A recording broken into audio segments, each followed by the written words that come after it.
মদিনার পার্শ্ববর্তী একটি এলাকায় একজন মহিলা মৃত্যুবরণ করলে অপর এক মহিলা তাকে গোসল দিতে লাগলেন। যে মহিলা গোসল দিচ্ছিল তার হাত যখন মৃত মহিলার উরুতে পৌঁছালো, তখন সে আশেপাশে বসা 2-4 জন মহিলাকে বলে উঠল, হে আমার বোনেরা, তোমরা কি জানো এই যে আজ মহিলা মৃত্যুবরণ করেছে তার তো অমুক পুরুষের সাথে অবৈধ সম্পর্ক ছিল। গোসল প্রদানকারী মহিলা যখনই এই কথা বলল, অমনি সাথে সাথে অলৌকিকভাবে তার হাত মৃত মহিলার উরুর সাথে আটকে গেল। পাশের মহিলারা ওই মহিলার হাত ছুটানোর জন্য অনেক টানাটানি করল, কিন্তু কিছুতেই ছুটাতে পারল না। বেশ জোরাজুরি করাতে হাতের সাথে উরুও চলে আসতে লাগলো। এইভাবে অনেক সময় অতিবাহিত হতে লাগলো।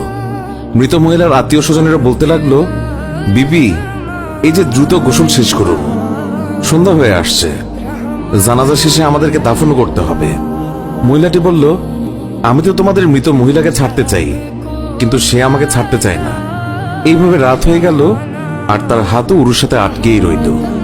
ভোর হলো, কিন্তু ওইভাবেই রইল। তখন সমস্যার জটিলতা দেখে মহিলার পরিবারের সদস্যগণ উলামায়ে কেরামের কাছে গেলেন এবং একজন আলেমকে বললেন, মৌলভী সাহেব, একজন মহিলা অন্যজনকে গোসল দিচ্ছিলেন, তখন তার হাত মৃত মহিলার উরুর সাথে আটকে গেছে, এখন কি করা যায়? তিনি ফতোয়া দিলেন, ছুরি দিয়ে জ্যান্ত মহিলার হাত কেটে দাও। তখন গোসল প্রদানকারী মহিলার আত্মীয়রা বলল, আমরা আমাদের মহিলাকে ত্রুটিযুক্ত বানাতে চাই না, আমরা তার হাত কাটতে দেব না।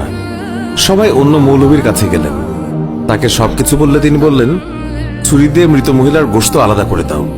তখন মৃত মহিলার আত্মীয়রা বলল, আমরা আমাদের মৃতকে খারাপ বানাতে চাই না। এইভাবে 3 দিন 3 রাত অতিবাহিত হয়ে গেল।